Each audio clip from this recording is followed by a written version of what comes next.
Times के सभी दर्शकों का हमारे खास कार्यक्रम खबरों का पंचनामा में स्वागत है। आज हम बात करने जा रहे हैं कि क्या कोरोना की तीसरी लहर दस्तक दे चुकी है। इस पे बात करने के लिए हमारे साथ एक खास मेहमान है, डॉक्टर डी के गुप्ता। डॉक्टर साहब, आज हम ये जानना चाहते हैं, क्या कोरोना की तीसरी लहर दस्तक दे चुकी है हमारे देश में? देखिए, अभी हम कोरोना की बात कर रहे हैं, दूसरी लहर ही खत्म नहीं हुई है और कब ये दूसरी लहर तीसरी लहर में तब्दील हो जाएगी हम लोगों को पता भी नहीं चलेगा। जिस तरह से एक्टिविटीज हो रही हैं, जिस तरह से लोग टूरिस्ट स्पॉट पे जा रहे हैं, जिस तरह से कुल्लू मनाली की तस्वीरें सामने आ रही हैं, जिस तरह लोग झरने में नहा रहे हैं, जिस तरह फिजिकल डिस्टेंसिंग की धज्जियां उड़ाई जा रही हैं, लोग मास्क नहीं लगा रहे हैं, तो एक कहीं ना कहीं एक बड़ी खतरे की घंटी है कि अगले 1-2 महीने में केसेस बहुत ज्यादा बढ़ सकते हैं और दूसरी वेव बिना खत्म हुए ही दोबारा तीसरी वेव को उत्पन्न कर सकती है। अभी हम देख रहे हैं 30-40 हजार केसेस रोज आ रहे हैं, 1000 से 1200 डेथ एवरेज रोज हो रही हैं।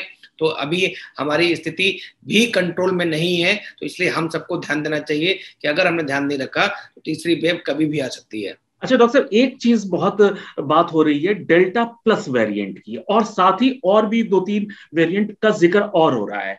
इसमें फर्क क्या है? डेल्टा प्लस वेरिएंट और जो बाकी वेरिएंट्स हो, उसमें फर्क क्या है? देखिए, डेल्टा प्लस वेरिएंट जो है वो हमारा पहले एक डेल्टा वेरिएंट ओरिजिनेट हुआ था इंडिया में, जिसको हम डबल म्यूटेंट भी कहते हैं, उसी का पार्ट है। उसी की जो स्पाइक प्रोटीन है उसके अंदर एक म्यूटेशन हुआ है, जिसकी वजह से हमने इसका नाम दिया है डेल्टा प्लस वेरिएंट। और इस डेल्टा प्लस वेरिएंट में देखा गया कि बहुत सारी जो हमारी मोनोक्लोनल एंटीबॉडीज हैं, जो ट्रीटमेंट में यूज करते हैं, या जो कॉकटेल ड्रग ऑफ ट्रीटमेंट है, उसके अगेंस्ट इफेक्टिव नहीं है। दूसरी बात, जो हमारी वैक्सीन एफिकेसी भी है, कहीं ना कहीं उतने अच्छे से कारगर नहीं है इस डेल्टा प्लस के अगेंस्ट। इसके अतिरिक्त ये जो वायरस है, इसके जो सिम्टम्स देखेंगे, जो खास करके वेस्टर्न कंट्रीज में जिसने त्राहिमाम मचाया हुआ है, वहां पे इसके सिम्टम्स थोड़े सीरियस हैं। उसकी वजह से सीवियर सिम्टम्स की वजह से उनमें निमोनिया, मल्टी ऑर्गन डिस्फंक्शंस, ARDS ज्यादा हो रहा है, जिसकी वजह से हॉस्पिटलाइजेशन की मात्रा बढ़ गई है। इसके अलावा जो डेल्टा प्लस वेरिएंट है, इसके कुछ प्राइमरी सिम्टम्स तो हम सब जानते ही हैं कि खांसी, जुकाम, बुखार, गले में दर्द होना, नाक में सूंघ नहीं आना या टेस्ट चला जाना, ये सब आते ही हैं। इसके अतिरिक्त इनके कुछ एटिपिकल सिम्टम्स हैं, जिससे जैसे पेट दर्द होना, नौजिया होना, वॉमिटिंग, उल्टी होना, एपेटाइट का लॉस हो जाना, तो ये इसके कुछ एटिपिकल सिम्टम्स हैं। इसके अतिरिक्त इसके जो लॉन्ग टर्म इफेक्ट है, मीन्स अगर आपको डेल्टा प्लस वेरिएंट हुआ है, उसका जॉइंट पेन हो सकती है, हियरिंग इंप्रूवमेंट, मतलब आपको सुनाई ना दे, ऐसे सिम्टम भी आ सकते हैं। डेल्टा प्लस वेरिएंट को इंडिया के अलावा 9 अदर कंट्रीज में भी आइसोलेट किया गया है। अब ये जो कंट्रीज हैं उसमें यूके है, पोर्तुगाल है, स्विट्जरलैंड है, पोलैंड है, जापान है, नेपाल है, चाइना है, रशिया है। तो इसलिए कहीं ना कहीं खतरनाक है, हम सबको ध्यान रखना चाहिए। दूसरी बात रहे, इसके अलावा जो नए दूसरे वेरिएंट्स हैं, उसमें डेल्टा वेरिएंट है, अल्फा, बीटा, गामा, ये 3 वेरिएंट और थे। इसके अलावा लैम्डा और कप्पा वेरिएंट आ गए। ये सारे वेरिएंट ऑफ इंटरेस्ट हैं, मतलब इन पे रिसर्च चाहिए कि बिकॉज ये इनका जो स्प्रेड है वो नॉर्मली जो पहले अल्फा बीटा वेरिएंट थे उनसे स्प्रेड ज्यादा हो सकता है, मतलब उनका इन्फेक्टिविटी रेट हायर हो सकता है। इनके जो नए वेरिएंट्स हैं वो वेरुलेंट ज्यादा हो सकते हैं, मतलब वो बीमारी है उसको सीरियस बीमारी का रूप दे सकते हैं, डेथ ज्यादा हो सकती है, निमोनिया ज्यादा हो सकता है। तो इसलिए इन सब वेरिएंट के बारे में हमें सतर्क रहना चाहिए। उसका एक ही तरीका है इसको रोकने के लिए कि हम स्टॉप करें चेन ऑफ ट्रांसमिशन को, जिससे वायरस का रेप्लिकेशन रुकेगा और वायरस की म्यूटेशन बनेगी, रुकेगी, और वायरस की अगर म्यूटेशन रुक गई तो हम इन नए वेरिएंट को पैदा होने से रोक सकते हैं।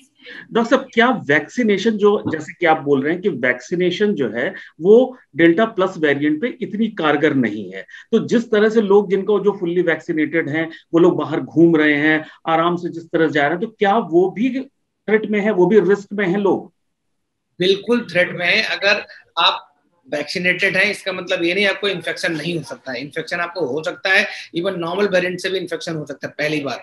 दूसरी बात, बीमारी भी हो सकती है लेकिन बीमारी सीरियस नहीं होगी और डेथ होने के चांसेस कम होंगे। जैसा हमने देखा कि अगर आपने 1 डोज लगाई है वैक्सीन की तो 92% आप प्रिवेंट है डेथ से, अगर आपने दोनों डोज लिए तो 98% तक प्रिवेंशन है डेथ से। बट स्टिल आप बीमारी को फैला सकते हैं, इन्फेक्ट हो सकते हैं, और माइल्ड डिजीज या मॉडरेट डिजीज आपको हो सकती है। और कोई नया वेरिएंट है तो वो सीरियस होकर गंभीर बीमारी को भी उत्पन्न कर सकता है। इसलिए जिनको वैक्सीन लगे भी हैं उन सबको कोविड एप्रोप्रिएट बिहेवियर का पूरा पालन करना चाहिए। डॉक्टर साहब, एक चीज जो देखने में आई है कि पिछले दिनों लोग जो है वो वर्क फ्रॉम होम की जगह वर्क फ्रॉम हिल स्टेशन हो गया है। तो ऐसी स्थिति में क्या प्रशासन के पास ज्यादा बड़ी जिम्मेदारी है या हमारे आपके पब्लिक के पास, किसके पास ज्यादा बड़ी रिस्पॉन्सिबिलिटी?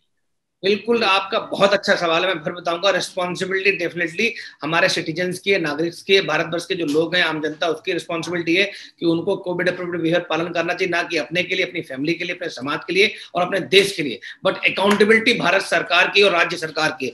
बेसिकली हेल्थ जो है वो राज्य सरकार का सब्जेक्ट है, इसलिए राज्य सरकार की पूरी जिम्मेदारी अकाउंटेबिलिटी बनती है कि इस तरह की जो एपी सेंटर वाली जो टूरिस्ट स्पॉट्स हैं या ऐसे सेंटर्स हैं, उनको नहीं होने देना चाहिए, उनको रोकना चाहिए। अगर ऐसे गैदरिंग्स होंगी तो डेफिनेटली कहीं ना कहीं ये एपी सेंटर का काम करेंगी, और थर्ड वेव जो हम अक्टूबर नवंबर की बात कर रहे थे वो अगस्त सितंबर में ही आ जाएगी।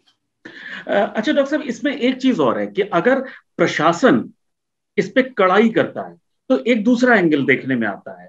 इसमें जो है, क्या मॉडरेट रास्ता क्या होना चाहिए? अगर प्रशासन कड़ाई करता है तो रोजगार प्रभावित होता है, अगर नहीं करता है तो कोरोना आता है।